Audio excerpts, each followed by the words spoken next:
Hello everyone, welcome to Startup Academy. So this is your series for the GS lecture of yours, and this series shall be available on our channel itself, not the channel, actually the app itself, and we shall be talking about the ISS examination and regarding the courses and the syllabus. So today we shall be starting with our polity session of yours. So we shall be covering most of the topics so that you can attempt the questions regarding the polity session. And let's start with the topic because there is nothing else to introduce about. And let's start with the topic. Okay, when we talk about polity, so how many of you or how do you feel the polity is? So this is a live lecture going on. I was hoping to see most of you, but the fail. Anyway, uh, how do you feel that what is polity or how can I introduce constitution to you guys? Like you are not aware of the constitution, but yes, you have been studying statistics, so you must be knowing at least something because statistics goes in business and business holds certain deals. So those deals must be preserved by your side. So let me just take an example of a class. Now, I am saying that there are certain students in the class who want to go out to a cafe.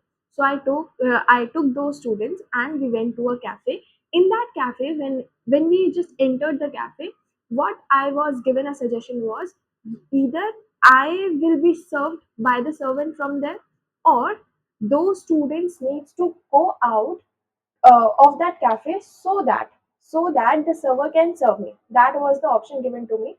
The owner of the cafe, in short, the owner of the cafe told me that uh, we are not serving the people, we are not serving the what do we call that, customers from your state.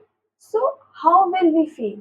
Like we all have went to a cafe and the owner over there saying that we do not serve people from your state. How will it feel? Like, obviously, it is biasness, and people cannot state such a statement against any particular state or against any particular community that is residing within India itself. So that was something that was biased. So yahan se we can just conquer that that was not right. How can you say that that is not right? It was not right of him to call us or to say something or to pass a statement like that to us. Why? Because the constitution tells you that this is your fundamental right. You can roam anywhere in the country, you can go anywhere in the country, and no bias, no biasity or could be like played on your section or something like that. Then how come that owner is doing that? That's why we are calling it wrong, because we have a constitution in front of us like that. Okay, what happens if I just since you all are not present, so what will happen if you would have been there in the live class and I would have ended the class abruptly for any one of you without telling the reason, without doing anything, just I just took that guy or the girl out of the class without any reason? Then what would have happened? Obviously, you would have questioned me. The one who went out would have questioned me, what happened, why did you end the class for me? Whereas the rest of the people who were sitting should also question me that why did you let that guy outside the class? Means he or she didn't do anything. Then why are you doing such, why are you following that arrogant behavior? Because it is his or her right to sit in the class, to have the lecture, to attend the class, to make the notes and do everything, and he or she was doing the same. But I abruptly came and took that person out of the class and threw him out of the class. So that was wrong of me. And who is deciding that that is wrong of me? That is the humanity present in you is deciding. But the humanity present in the students who are still in the class will be decided when they will come up, when they will speak up, and when they will tell that this thing, the thing that you have done just is wrong. So that is where the constitution comes. Okay, so we all are aware that India बहुत सालों तक गुलामी करके आई है, and yesterday only we celebrated Independence Day, that is the 80th Independence Day. So what I believe is that कि since we were under the slavery of British community, so British community decided to like give us our power, decided to give us our power. Not directly they decided. They were forced. The people enforced their will upon the British government so that they just get lost out of our country. We wanted them out of our country like that. So what happened was there were so many plans like Charter Act was there, Indian government acts were there. There were so many charter acts and there were monumental reforms. Then cabinet mission plan, the final plan that came, and in that cabinet mission plan, there were three people Stafford, Cripps, and Alexander. Those three people came and they were the leaders who decided that we should now hand over the weak federal nature to the public of the public or to the people of India so that they can form their own constituent assembly. So that was the day when the constituent assembly announcement was made and people were excited. Okay, at least we are having our constituent assemblies. All right. So that was the day. That means during the cabinet mission plan, the people got the news that there shall be the constituent assembly and the weak federal nature of Indian government shall be handed over to the people of India. Okay. Now the cabinet mission plan did not promise what? It rejected the idea of separation of Pakistan from Hindustan. That was the idea that was rejected by the cabinet mission plan. Those three leaders. Now, what happened is now the constituent assemblies were announced. So, what happened was we got independent on 15th August 1947. So, on 29th August 1947, the Constituent Assembly came. That Constituent Assembly came, the drafting community came, and they started writing or they started framing the things on the statement of writing and framing the things, on the statement of following the rules and everything. They met for the very first time. That was the 9th December when a Constituent Assembly actually met. The 9th December, the Constituent Assembly actually met. And on meeting, they were deciding what all to be done, how to be done, and certain things were to be done. So, in general, there were 389 members. So, we'll have to make notes for you also. Yeah. Okay, we'll make notes as well.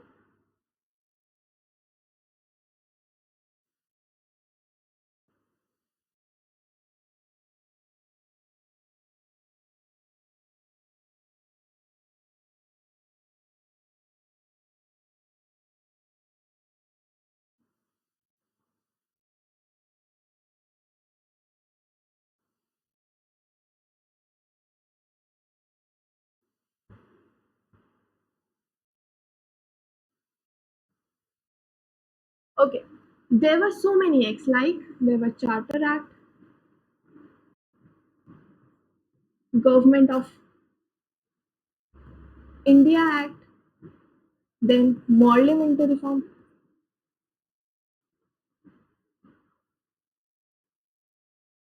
then final came the Cabinet Mission Plan. I hope this color is visible to you. Let me just check in the screen whether it is visible or not. Oof, this color.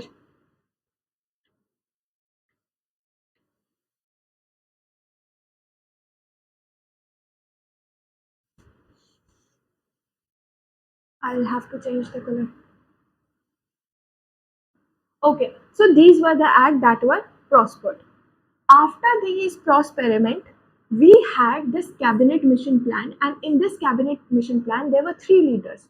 One was Patrick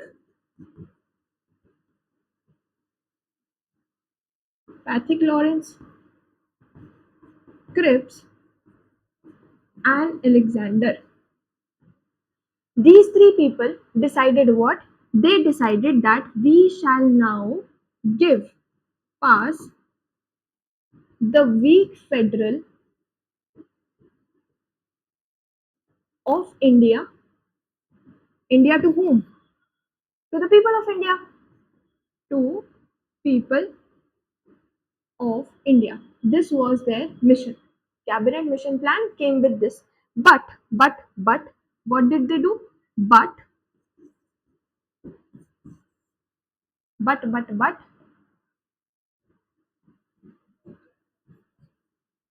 they rejected separation of Pak from India. This was not allowed during that period of time. Now, through this, through whole of this, cabinet mission plan actually announced announced constituent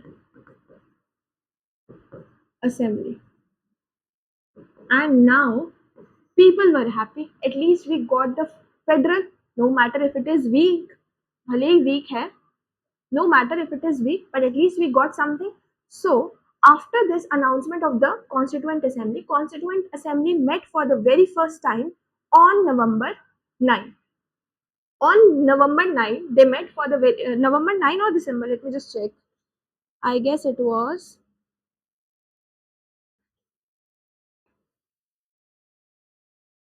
It was December 9. So,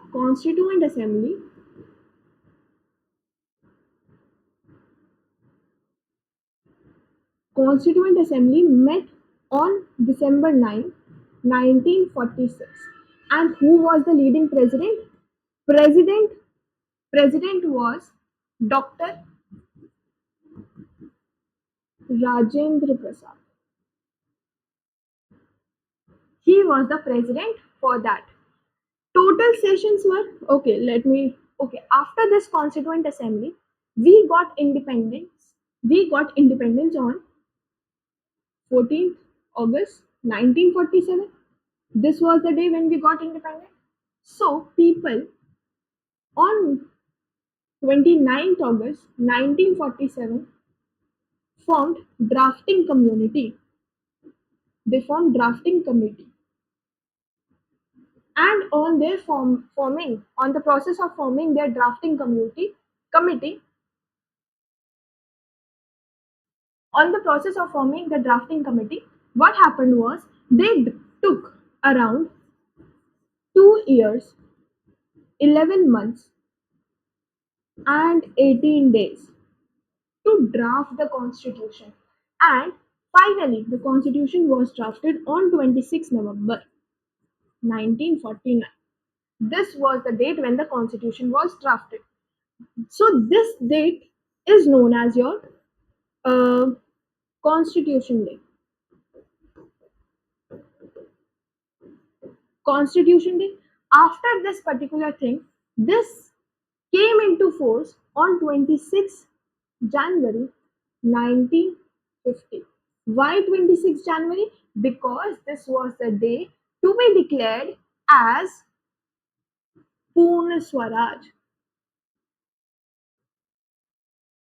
That's why it came on 26 January 1950. Now, I said about the drafting committee. Since I am talking about the drafting committee, therefore, there must be certain members of drafting committee as well. So, we had so many members like Gopal Swami, Krishna Iyer, and Sabdullah. We had Munshi, we had Mr. Rao, and so on. So on. There were so many members.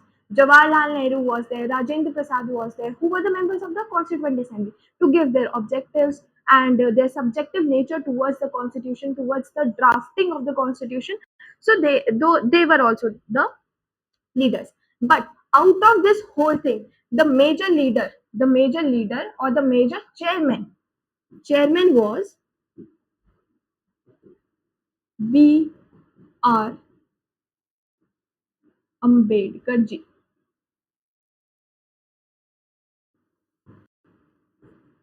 Dr. B.R. Ambedkar was the major leader. And how many sessions did held? 11 sessions were held, and meetings, 11 sessions were held. So when we talk about this particular thing and this Constituent Assembly, we can say that total members originally were 389, but later on they were reduced to 299, out of which 9 were women. So ADCO students, kindly pay attention. These terms, these dates will be benefited in your examination if you will learn these dates and these paragraphs and all. So this is how the constitution was drafted. I am saying again and again that they took approximately this much period of time to draft this. Don't you think that it is the longest period of time one could ever take to draft? Obviously, see, there were so many people, like 389 members were there. 389 members for 300 million people. They came, 300 million people that is residing in the country itself, and the I would say 389 people who came to represent their own path, their languages, their religions, their cultures, their traditions, and everything. They wanted everything to be involved. Supposedly, let's take an example. If there would have been a class, and I would have said, how many of you want to drink coffee, and how many of you want to drink water? Some race for water, some race for coffee, but there was nothing as permanent. So what did they do? They said that since people are not deciding, like people are not meeting their paths on the single end, we all are not meeting the single end, we are not going for only the same option. Therefore, what needs to be done is that since people are not meeting on the same path or the same end, what needs to be done? We shall go for the majority, like who wants what and who wants what. So this was how the 300 million people's faith, belief, and everything was justified in certain law book that you call constitution. So here comes the definition for the constitution. The constitution, here comes the definition for constitution. Remember the example when I said that constitution could be, it is a document of people's faith and aspirations. This is what we call constitution. Another statement could be like this example. This statement came from the example that I took. Like if I throw one of you out of the class without any reason, so you have faith, you believe in the constitution that you can argue with me, you can ask questions from me, like why did you throw me out? So that is what the constitution means. Another thing, the constitution is nothing but supreme law of land that enjoys legal stand. This is what we call constitution to be as. Or else, what else can we call constitution? Constitution is nothing but a document that provides power to the power to the legal system, or I would say state of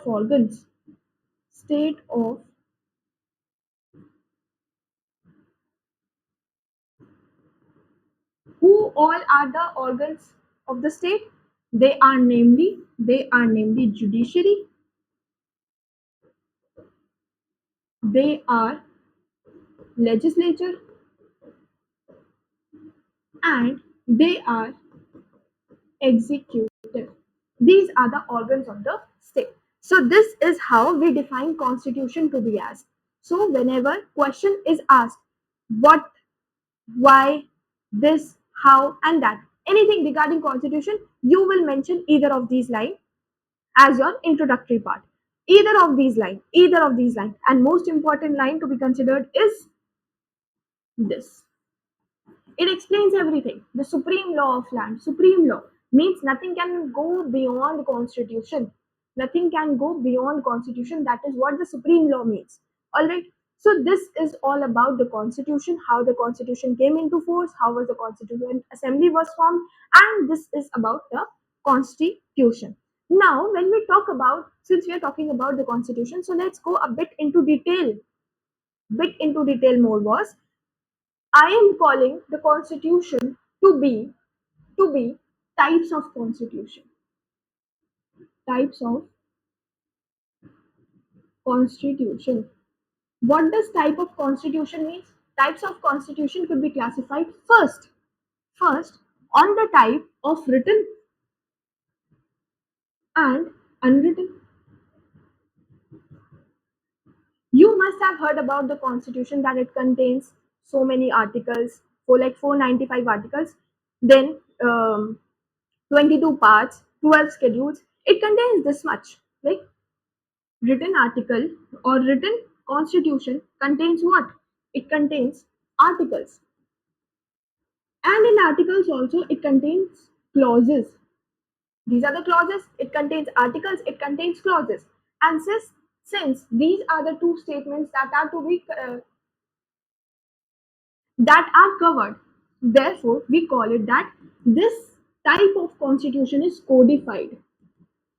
This type of constitution is codified. Like when we talk about Article 1, it will be representing about the state, the territory.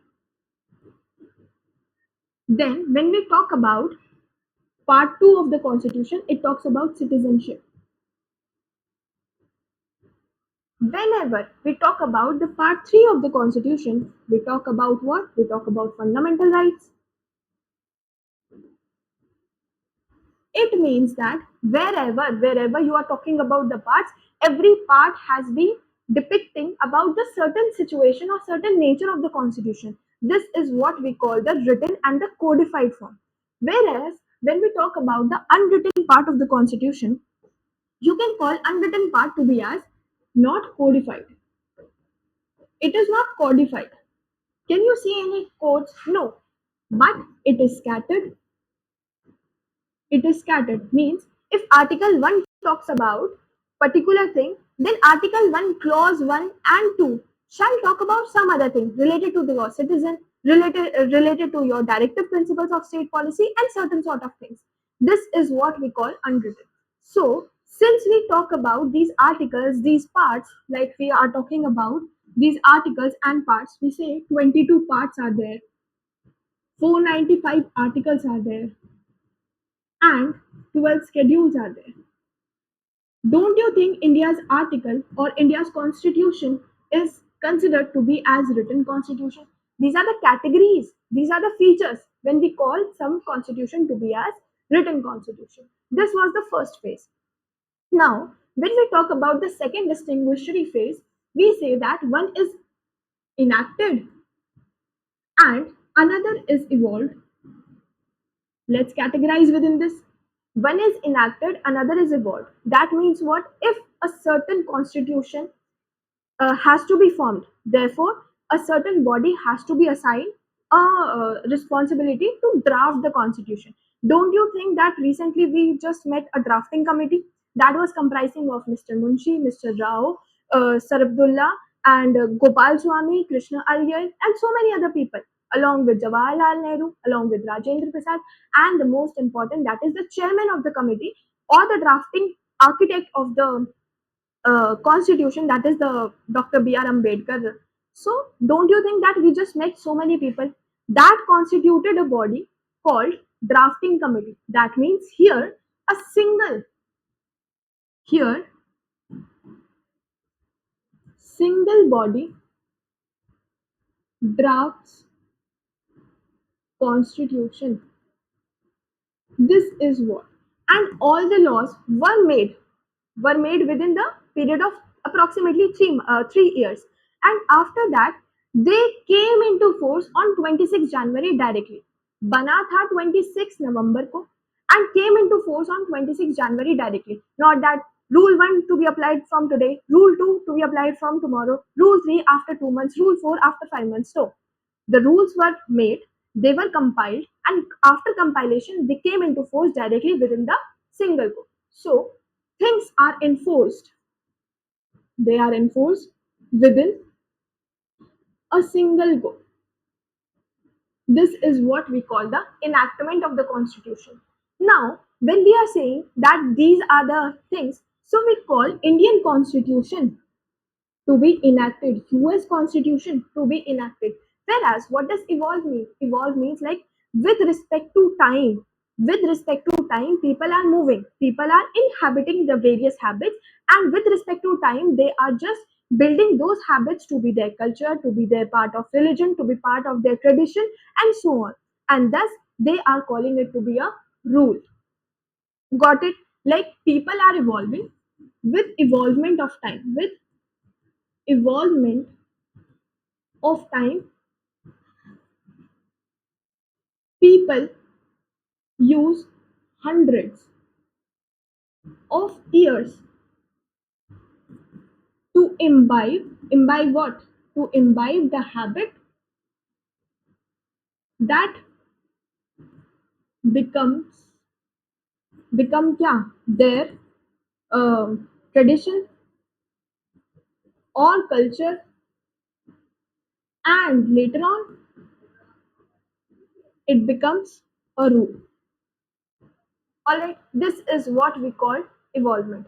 Here, nothing can be more supreme. Nothing can be more supreme than the constitution itself. Nothing can be more supreme than the constitution. No one can go beyond constitution. But here, the parliament is supreme. Here, the parliament is supreme. Like when we talk about the Carta system.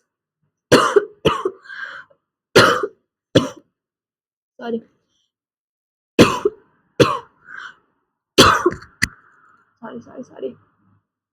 When we take example of Magna Carta, Magna Carta 1281. This was the period when the ruler in the UK gave this proposal, Magna Carta. That means slavery shall be abolished. We shall not interfere within the religious belief of the people. Those were the rules I'm telling you about. Like we shall not, slavery shall be abolished. We shall not interfere within the religious rules of the people. Then people shall not be distinguished on basis of any, like any caste, creed, color, religion, etc. That discrimination should not be there. And if they want to follow any other religion except for their own, they are allowed to follow. So those were the basic things. So those things came after the confinement, or um, after that, what do we call that point? After the realization of the period of thousands and hundreds of years, that actually became the rule. But the thing that is, nothing can go beyond, nothing can go beyond our rule book. But here the parliament can go beyond our rule book. So that is what when we call a certain state to have a evolved constitution, that means with respect to time the people are changing. And this goes for UK. Okay? So uh, this was the second characterization. Coming on to the third characterization, when we talk about the third characterization is important, which calls unitary and it calls federal. For a system to be unitary, for a state to be unitary, to possess a unitary constitution, we say that whole power, whole power, whole power resides with central government. Whole power resides with central government. And when we say that since whole power resides with central government, what if your country is large? Therefore central government won't be able to rule over the small portions as well. Then are the time when local governments are created.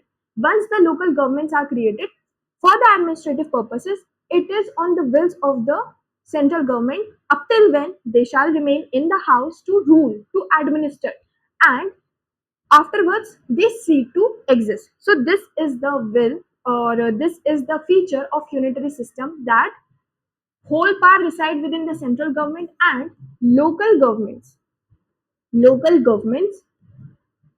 act on the wills of central government. Also single citizenship must be obeyed. Single citizenship must be obeyed. Single citizenship. If you are a student of Andhra Pradesh, therefore you are to be known as the student of India. No matter if you are a resident of Andhra Pradesh, of Telangana, of Madhya Pradesh, of Maharashtra, or Haryana, or anywhere, you are known to be resident of India. That is what single citizenship wants us. Unlike that, you are citizen of US. Along with that, you are citizen of uh, Bencodia or somewhat like that. Okay? So that shall not be tolerated by the Indian government. I can tolerate. I can tolerate, but not the Indian government. Okay. Then we have the federal type of system. What does federal type of system means? Federal system wants written constitution. Federal system wants written constitution.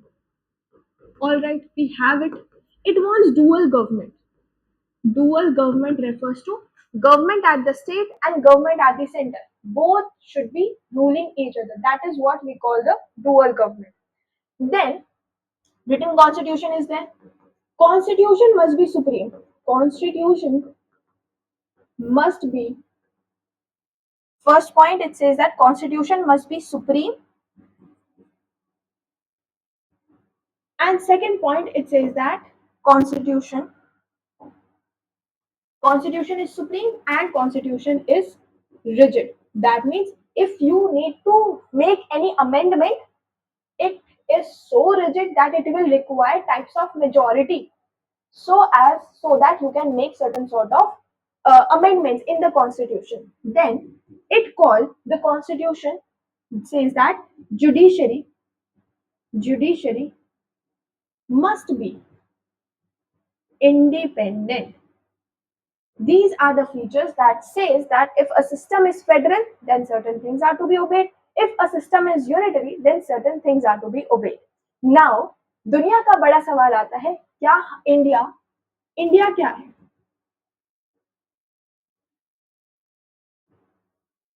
India क्या है? Is it unitary or is it federal? For your knowledge, आपको बता दें, India is quasi federal. Quasi federal refers to it is federal. Major parts were federal. Like we have the written constitution, that is the lengthiest constitution. We have the dual government, center at the state. But constitution is supreme. Of course, it is supreme. It is rigid, and judiciary is also independent. We'll consider this point a bit later, few minutes later. They are saying the dual government. Central government is there and the state government is there. For the states, how about the union territories? We have 8 union territories, out of which only few have their representatives in the legislative assembly. What about the rest? Rest are governed by the president. That means the central government only there. So don't you think this is not completely satisfied? First point. Secondly, they are saying that it is rigid, but amendments could be made now. Amendments could be made. So that is why we are calling it to be this thing, not federal. Coming on to this, we talk about single citizenship. We have unitary feature because we have single citizenship. Like we are known to be citizen of India, not citizen of Andhra Pradesh, Telangana, Karnataka, Bengaluru, or something like that. No, we are known to be the citizen of India. This is one feature.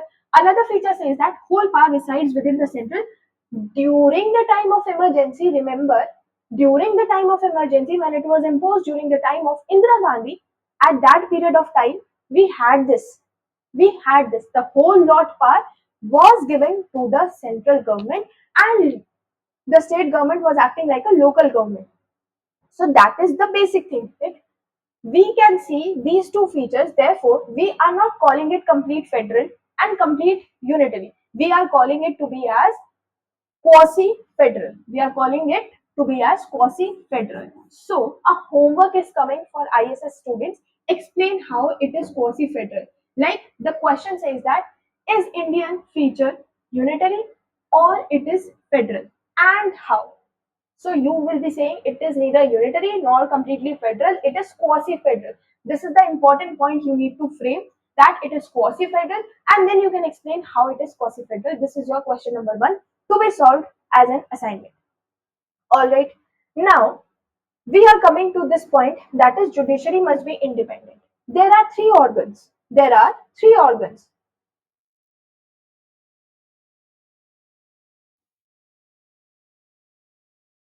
There are three organs of state.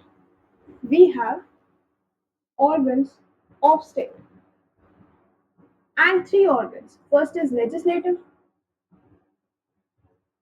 then we have executive, and then we have judicial.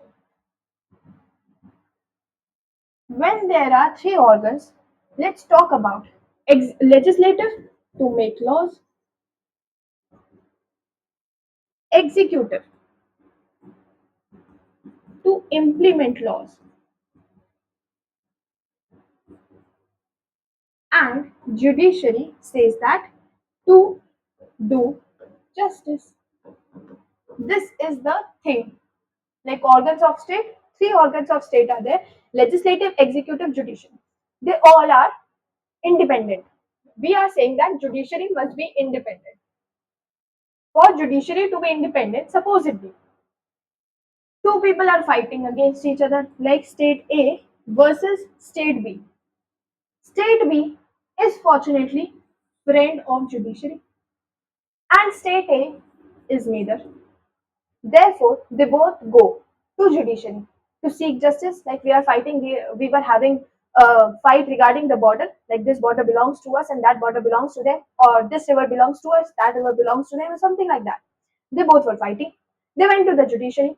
Judiciary, being the friend of B, can give bias, like can be biased, can give bias jurisdiction, or can give bias statement in the favor of B.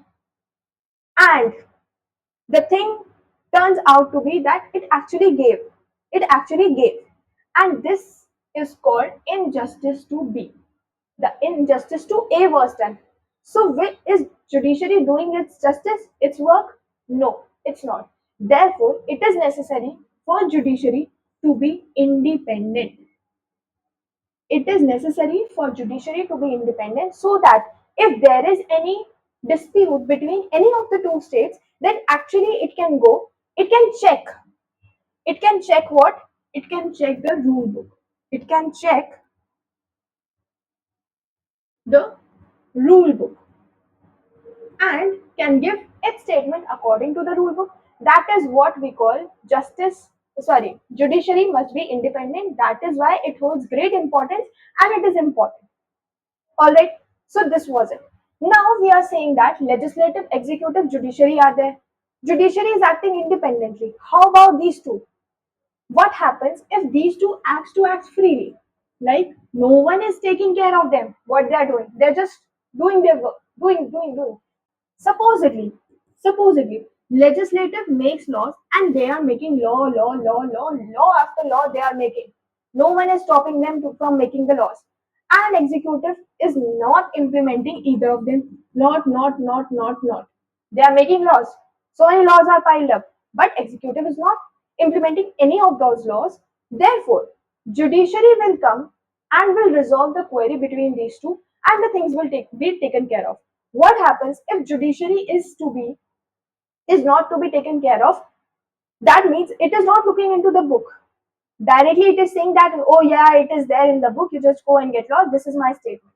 And accordingly, the statement of the justices are to be framed and kept. That's why the Cockroach Janata Party was created, because of the statement of justice. Anyway, we're not going to that topic. So what will happen? Like judiciary will not be doing the work according to the rules. Then who will take care of it? That's why these state organs are to be kept. Like legislative will take care of executive will take care of judiciary, and vice versa. They all will be taking care of each other. They all will be keeping check and track on the work that is done by all these organs of the community, of the state. And hence this principle of keeping the track and the check is called, this is called doctrine of checks and balances. Doctrine of checks and balances is nothing but legislative, executive, and judiciary keeping track on each other works.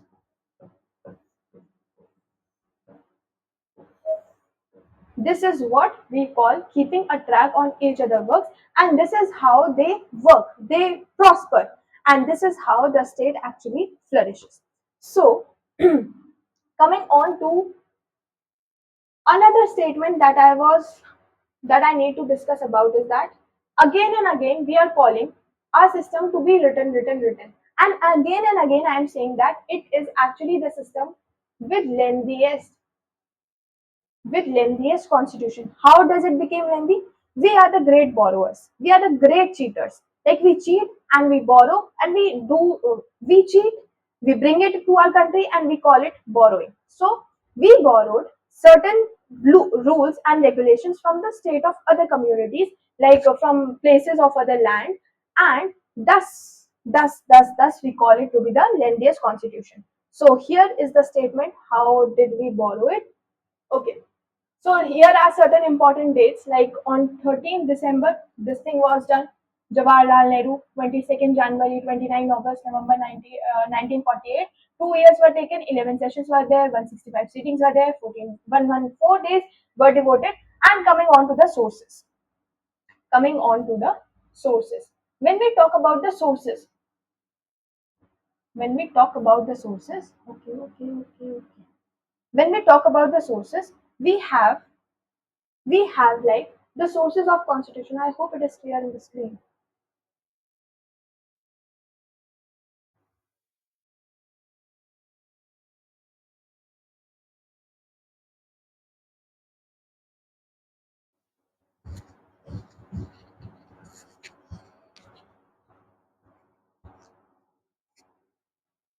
ठीक है. So we have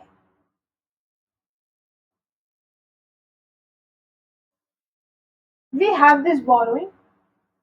I hope the screen is visible to you all. Okay, we have the sources, like the sources of Indian constitution. First we have the government of India.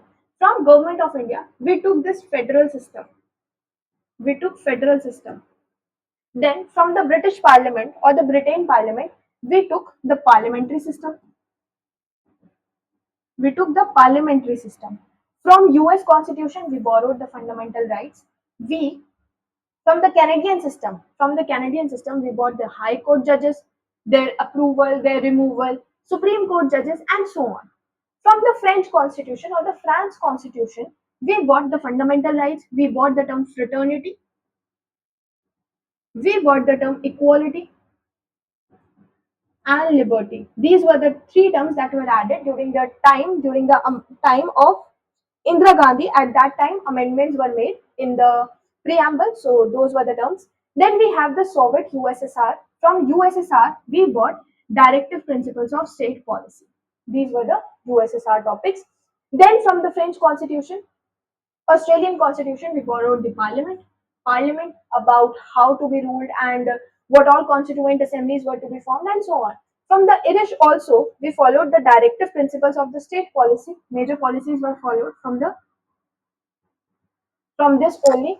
And from the USSR, we also followed fundamental rights.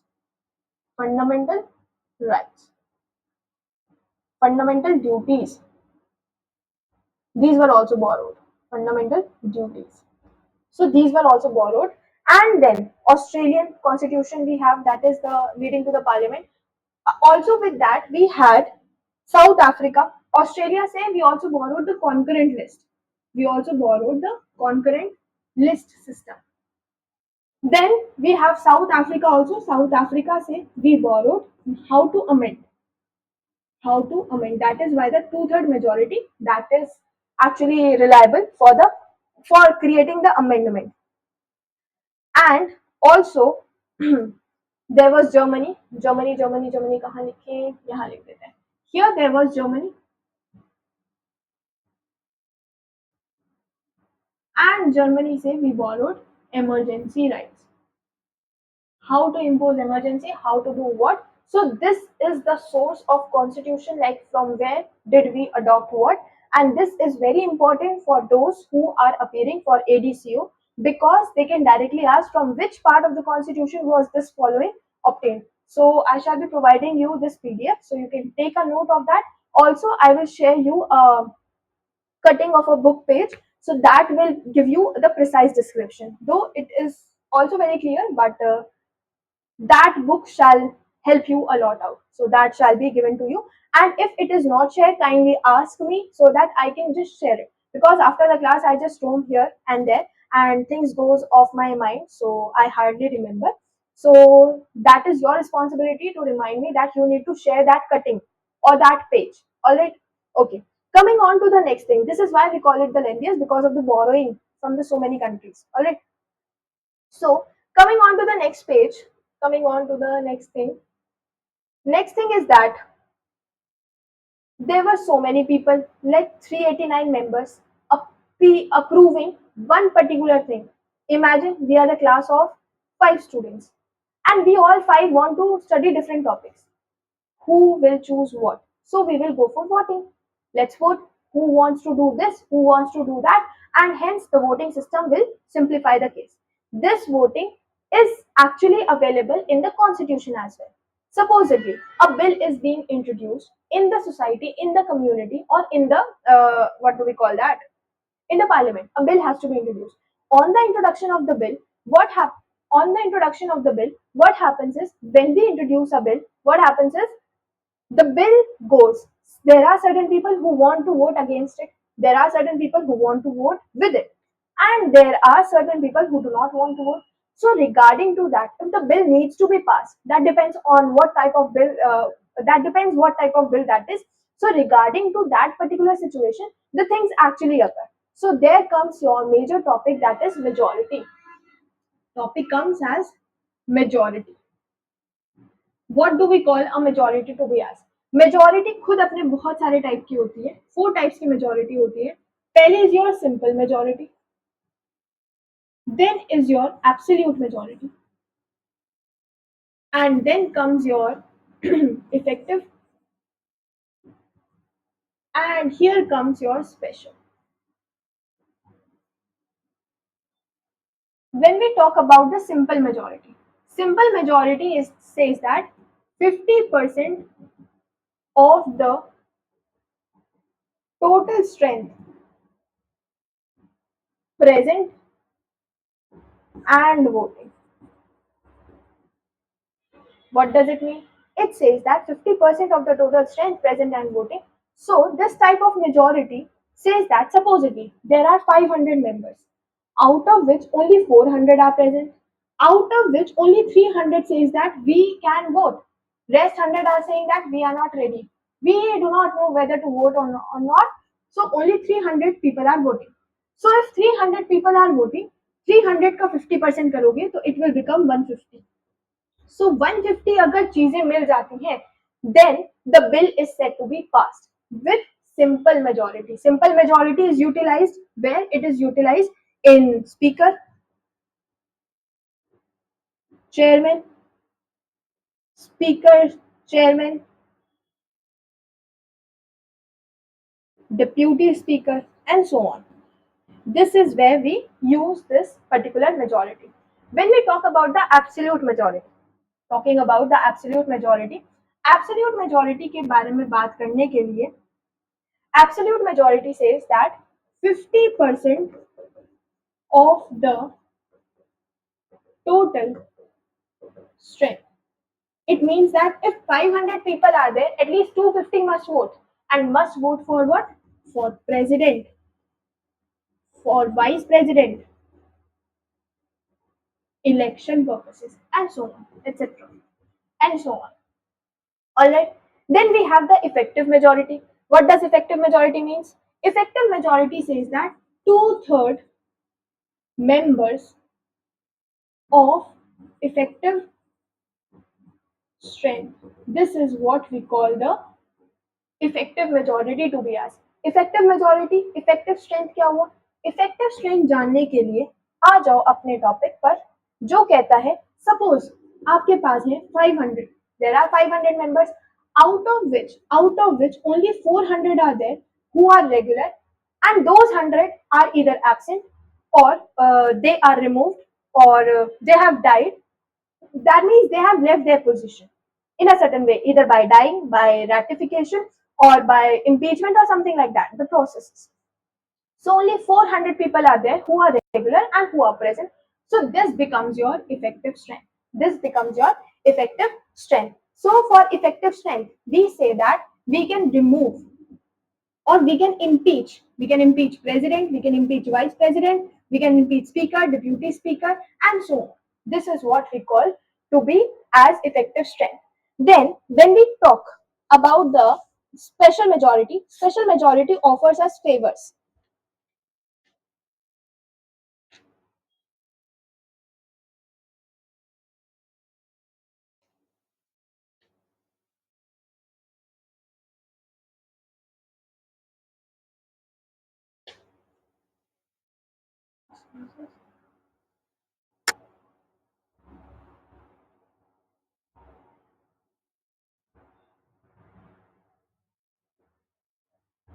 Will it be available on this page only? We'll have to make. चलो यहाँ पर बस लिख देते हैं. It offers us favors, and there are four favors in all. First favor is regarding your ISS, sorry, civil services posts. If the posts are to be created like IAS, ISS, your post not IPS, so these are the posts that needs to be created. So they are to be created by favor number 1 using the special majority. And what does the special majority require? It requires nothing but more than two-third members present and voting. It requires nothing but more than two-third members present and voting. What is called by the second then? Second favor. Favor number 2 says that if you want any changes in fundamental duties, rights or duties, then you can go for fundamental. If you want any changes in fundamental duties, then you can go for favor number 2. That requires nothing but again two-third members present and voting. Also, that requires nothing two-third members present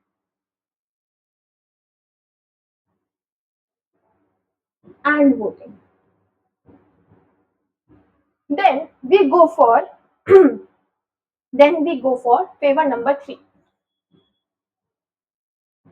Here you can remove CAG also, remove CAG also, because this special majority allows you the removal of CAG also, Auditor General of India, and Chief Election को भी आप remove कर सकते हो, Chief Election of India, that also you can remove.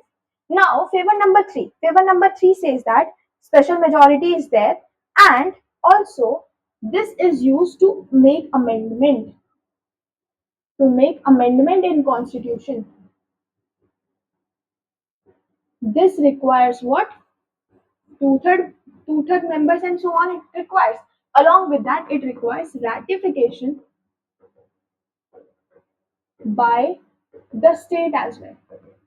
It requires ratification by the state as well. This is what we call ratification of the state means you are legally approving certain statement that is passed by the law, by the parliament regarding your state. So that is what we call special majority, favor number 3. Then when we come on to favor number 4, like for this you can take example of GST. Now coming on to favor number 4. Favor number 4 says that there is an article of 61 which says that impeachment of president has to be done. Which says that impeachment of president has to be done. Since impeachment of president is there, then what will happen? You will go for favor number 4, which requires nothing but two-third strength. Two-third strength is required for the impeachment of the president. This is what we call about the majorities. Now, since we have talked a lot about the constitution, let's open the book now. We are aware now a bit of it. So let's open the book, and on opening the book, the first page that we see is the preface. The preface of the constitution is called the preamble. The preface of the constitution is called preamble. When we talk about preamble has its source. Source, like it says source to be as we, the people of India. We, the people of India. And what is its nature? It tells us about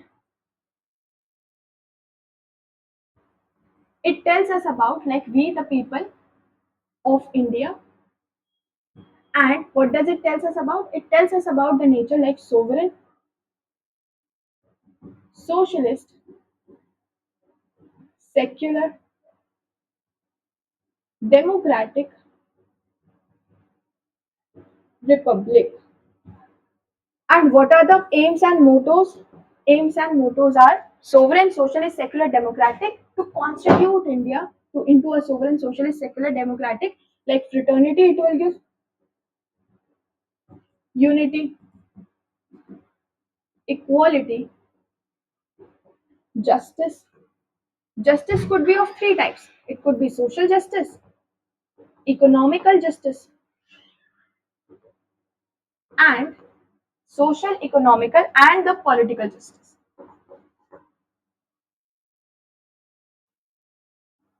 And also, it favors integrity.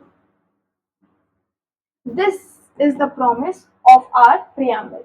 First of all, the preamble is part of constitution or not. Before a certain date, it was not the part of the constitution, but after the Golaknath versus State of Kerala, it actually became the part of the constitution that would be revealing these certain factors like who are the source, who are calling them to be as the source of the preamble. The people of India are calling themselves to be the source of the preamble. Then we have the nature. Nature of the preamble says that people would be sovereign, socialist, secular, and democratic republic. Then what are the aims? Aims are fraternity, equality, and integrity, and so on are the aims. So this is what we call the preamble of the constitution. And for ISS aspirants, there's another work coming on to you. Sovereign. Sovereign means nothing, but we shall be dealing with our internal laws with ourselves. No other country shall come inside and give us what to do. Then socialist. Socialist refers to bridging the parts between or the differences between the rich and the poor. That is what the socialist mean. Then the secular. Secular means all religions are equal before us. Democratic says that we shall be electing our own people. Then comes the republic. That means we shall be following the constitution. Then comes the fraternity. Fraternity refers to nothing but the brotherhood. That means people of same land, people of same soil, people breathing the same air becomes brothers. Then we have the unity, equality, justice, integrity, and so on. Social justice says that no biases shall be held against any other person regarding anything, like regarding any prejudices. Then we have the economical justice.